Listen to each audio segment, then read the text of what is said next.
जय हिंद दोस्तों। इस वीडियो में हम लोग बेरिंग के बारे में समझते हैं, बेरिंग क्या होता है। ठीक है, तो सबसे पहले देख लेते हैं कि बेरिंग कहाँ कहाँ यूज होता है। आज की जितनी भी मैकेनिज्म की चीज़ें हैं, इलेक्ट्रॉनिक सामान है, जो भी चीज़ें रोटेट होती हैं मोटर गाड़ी में, जैसे मोटरसाइकिल में, साइकिल में, हमारे घर में कोई छोटे से लेकर के बड़ा फ़ैन, कूलर, फ्रिज, सभी में बेरिंग यूज होता है। ठीक है, जहाँ मोटर होगी तो बेरिंग होगा ही होगा। ठीक है, तो ये बेरिंग क्यों बनाया गया है, इसकी ज़रूरत क्यों पड़ी, ये भी देखेंगे। और इसका फॉर्मेशन कैसा होता है बेरिंग। ठीक है, ये तो आपको लगभग पता ही होगा।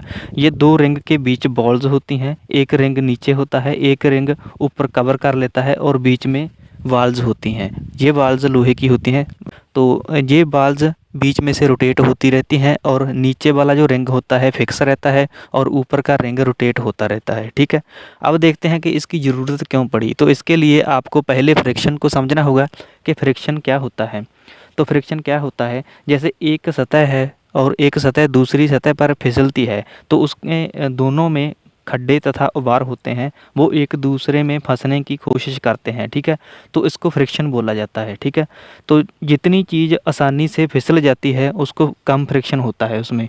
ठीक है, तो उसको बोला जाएगा इसमें फ्रिक्शन कम है। ठीक है, तो फ्रिक्शन को बहुत ही कम करने के लिए ये बेरिंग बनाया गया है। ठीक है, तो फ्रिक्शन को कम करने की क्यों ज़रूरत पड़ी है, तो इससे स्पीड बहुत ज़्यादा बढ़ जाती है। तो ये जो बाल्स होती हैं बेरिंग में, ये रोटेट होती रहती हैं, मतलब ये इनमें फ्रिक्शन का कोई सवाल ही नहीं पैदा होता है। मतलब फ्रिक्शन को कम करने के लिए ये बेरिंग बनाया गया है। ठीक है, तो फ्रिक्शन के साथ क्या होता है, जब फ्रिक्शन ज़्यादा होता है तो स्पीड भी कम हो जाती है और साथ ही साथ हीट भी पैदा होती है और उस हीट की वजह से चीज़ें ख़राब हो जाती हैं। ठीक है, तो इसके लिए बेरिंग बनाया गया है। धन्यवाद। जय हिंद।